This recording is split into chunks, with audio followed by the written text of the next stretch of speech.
ఆంధ్రప్రదేశ్ రాష్ట్ర సాంస్కృతిక శాఖ వారు ప్రతి సంవత్సరం ఉగాది మనకంటే మంచి పండగ. ఇది ఫెస్టివల్స్లలో అత్యంత ప్రధానమైనది. సో ముఖ్యంగా మనకు చాలా ఇంపార్టెంట్.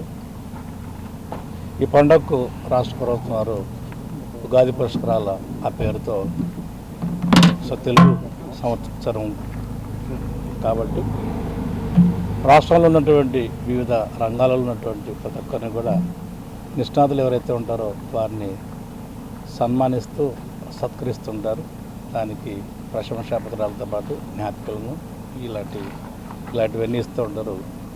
అందులో భాగంగా రాష్ట్రంలో ఉన్నటువంటి ఈ యొక్క ఆర్ట్ గ్యాలరీ వీళ్ళందరూ శిల్పకారులు ఎవరైతే ఉన్నారో ఎక్కడెక్కడ ఉన్నారు అనేటువంటి వాళ్ళని వడపోసి చక్కగా చేసేవాళ్ళు నిష్ణాతులు ఎవరైతే ఉంటారో వాళ్ళకు ఇలాంటి ఈ యొక్క వర్క్ ఇస్తూ ఉంటారు.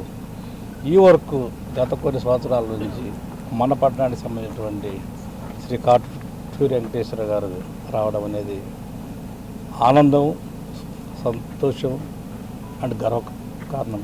ఎందుకంటే మన ప్రాంతంలో ఉన్నటువంటి వ్యక్తి జిల్లా స్థాయిని దాటి రాష్ట్ర స్థాయిని దాటి ఇంకా వివిధ రాష్ట్రాలకు వివిధ దేశాలకు వెళ్ళిపోతున్నాయి ఆయన చేసేటువంటి ఈ కార్యక్రమాలు. ఈరోజు గమనిస్తే కనుక ఇన్ని రకాలైనటువంటి తెలుగు విగ్రహాలు కావచ్చు, హంసలు కావచ్చు, వీటినన్నింటినీ కూడా అతి తక్కువ సమయంలోనే అత్యంత క్వాలిటీతోటి రాష్ట్ర ప్రభుత్వం వారు సంస్కృతి శాఖ వారు అడిగినటువంటి ఆ యొక్క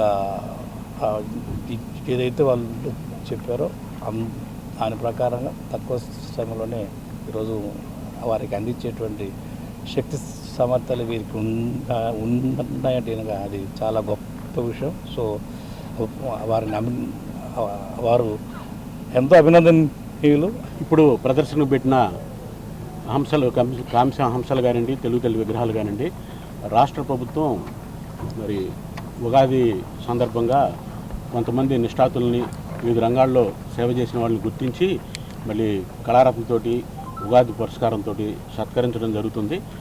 మరి ఈ తెలుగు రాష్ట్రాలు విడిపోయిన తర్వాత ఈ పురస్కారాలు మరి ఆంధ్రప్రదేశ్లోనే చేద్దాం, ఎవరు చేస్తారు ఈ పురస్కారాలన్నీ అంటే కల్చరల్ డిపార్ట్మెంట్ దృష్టికి మా పేరు వచ్చింది. వారు మమ్మల్ని సంప్రదించి మరి తెలుగు తల్లి విగ్రహాలు కానీ హంస పురస్కారాలు కానీ మీరు చేస్తారంటే మేము చేస్తామని ముందుకు వచ్చాం.